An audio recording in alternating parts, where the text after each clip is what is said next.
சூப்பரான கொண்டக்கடலை கறி ரெடி. நம்ம அடுத்து புட்டு செய்ய ஆரம்பிச்சிடலாம். இங்கே நான் இதால் 3 டம்ளர் அளவுக்கு வந்துட்டு இந்த அரிசி மாவு எடுத்திருக்கேன். இதுக்கு தேவையான அளவு உப்பு போடும்.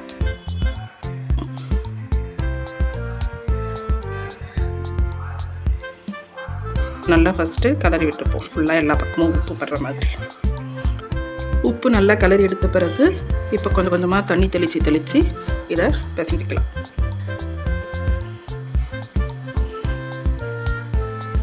இப்படி பிடிச்சா பிடிக்கிற மாதிரி வரணும். அந்த ஸ்டேஜ் வர வரைக்கும் கொஞ்சம் கொஞ்சமாக தண்ணி தெளித்து பிசைஞ்சு விட்டுக்கலாம். இப்போ மாவு பக்குவமாக ரெடி பண்ணியாச்சு. பாருங்கள், சூப்பராக பிடிக்க வருதா? இவ்வளோ தான் மாவு ரெடி ஆகிடுச்சு. அடுத்து நம்ம குழலில் போட்டுருவோம்.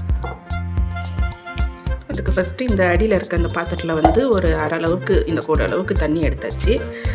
அடுத்து இந்த குழல் எடுத்து இந்த குட்டி குட்டியாக இந்த பிளேட் இருக்கு இல்லையா, இதை இதுக்குள்ளே போட்டுடலாம்.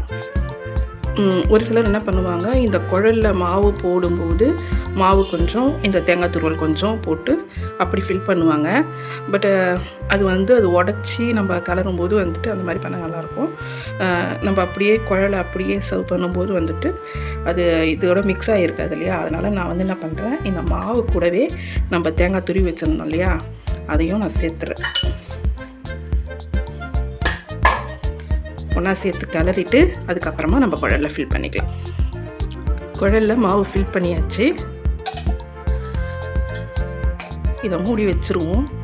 இங்கே தண்ணி சூடு பண்ணி வச்சுருக்கேன். தண்ணி இதில் சூடான பிறகு இந்த குழலில் இது மேலே வச்சு ஒரு 10 நிமிஷம் வச்சு எடுத்தோம்னா சூடாக புட்டு ரெடி ஆகிடும்.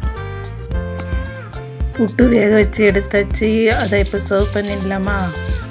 புட்டு அழகாக இந்த பிளேட்டில் போட்டு ஆல்ரெடி நம்ம பண்ண கொண்டக்கடலை கறியையும் இதில் வச்சு கொடுத்தோன்னா சூப்பராக நல்ல ஃபில்லிங்கான மார்னிங் டிஃபன், நல்ல ஹெல்த்தியானதும் கூட.